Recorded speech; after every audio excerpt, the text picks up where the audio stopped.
One of the biggest signals comes from Microsoft, where they've introduced something called Copilot, Co-work, and Counsel. Instead of a single AI helping you, multiple AIs now work together like a team.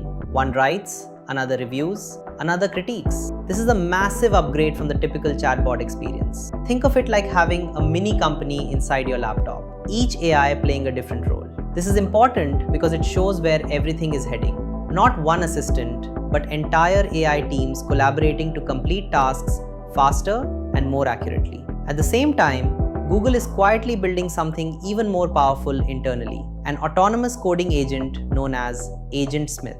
This isn't just helping developers write code. It can actually take a task, break it down, execute it, and iterate on its own. That's a completely different level of capability. Instead of asking AI to help you build something, you assign the task and it starts working like a junior developer.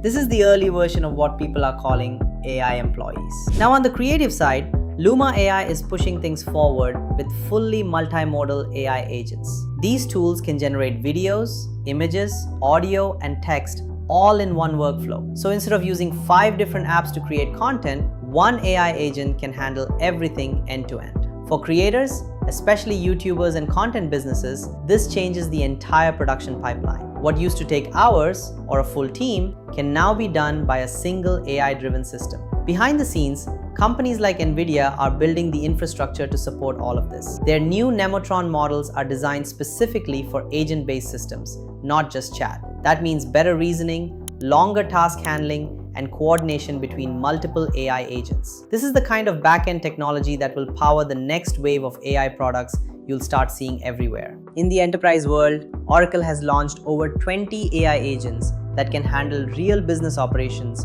like HR, finance, and supply chain decisions. What's different here is that these agents don't just wait for commands, they act proactively. They monitor systems, identify issues, and take action. This is a huge shift from traditional software. Instead of tools you use, these are systems that work for you. And then there's the rise of AI in commerce. MasterCard is now showcasing AI agents that can actually shop and make payments on your behalf. Imagine telling your AI to find the best laptop under your budget, and it not only researches options, but also completes the purchase. That's not a future concept anymore. It's already being tested. But as AI agents become more independent, security becomes a serious concern.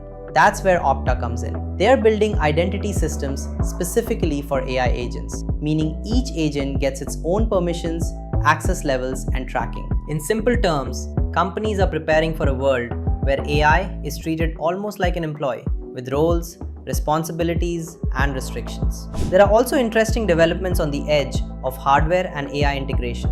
Tools like Vesper are enabling users to control devices using natural language, essentially turning AI into a universal interface for real-world tools. This is where digital intelligence starts blending with physical systems, and it's a space that's going to grow very quickly. All of these updates point to one major shift happening right now. AI is moving from passive to active. Earlier, you would ask AI for answers. Now, you're starting to assign it tasks. Soon, you'll be managing AI systems that are constantly working in the background, writing code, creating content, handling operations, even making purchases. And here's the most important takeaway. The value is no longer in just using AI tools. The real advantage is in understanding how to work with AI agents, how to direct them, and eventually how to build or integrate them into workflows. Because very soon, the people who know how to manage AI systems will replace the ones who only know how to use basic tools. This isn't a small upgrade, it's a complete shift in how work gets done.